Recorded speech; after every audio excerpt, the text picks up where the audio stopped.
Let's look at the synopsis for, oh, who cares, Kung Fu Couple. Not a great, I mean, it's personal taste. I mean, it's not like the best idea ever, but we're going to use it in class. Kung Fu Couple, you just put your name there, and then you give them an indication of the time and the genre. Very simple. You don't need to write genre colon time colon. Just omit needless words.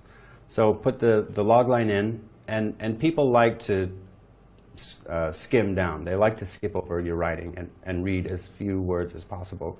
So put in some bold centered headlines. Put in some white space. People will look at this Kung Fu Couple and they'll think, oh, I like the title, I don't like the title. 110-minute action rom-com. I like it, I don't like it, and they'll choose at every word to keep reading or not. So put in the log line. Hopefully that teases them to read the synopsis. So I ended my synopsis on a question. I'm not going to tell the whole story. I'm probably going to give an indication of the characters, the beginning, the situation, the central conflict, other characters who are going to come in, and I'm not going to tell the whole story. I want them to read the treatment. I want them to keep reading the treatment. The next thing you do, if you send this to a producer and like, yeah, I like it, I like the logline, I like the synopsis, then the next thing they're thinking of is casting. Who do we need? Who can I get? You know, and then you want to write some character descriptions, a couple lines. For a main character, you put in more lines. But if it's a lesser character, you just put in a few lines. And you don't want a long list of characters, so you kind of break it up a little bit here. I've got the family, I've got the friends, I've got the reality series. Just kind of structure it and organize it so that people can read this or skip it or whatever.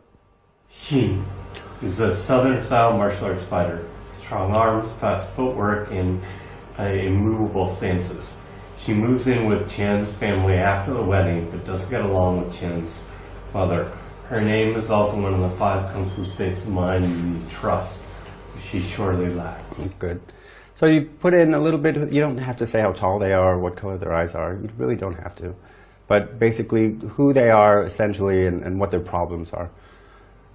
Jordan, read this next paragraph. Peng is a skinny tech guy and the oldest student at Chen Xin's academy.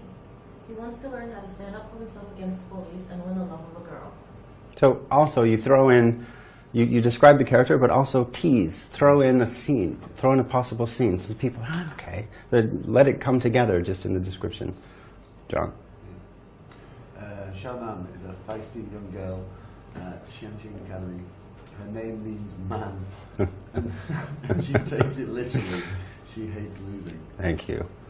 Then I briefly describe mother, father, grandfather, the neighbors, the friends, and then the fighters. The fighters are a broad mix of tall, short, scrawny, and brawny men and women, all competing for the prize, each with their own distinct characteristics and fighting styles. They provide an extra layer of action and humor, each with their own ultimate goal.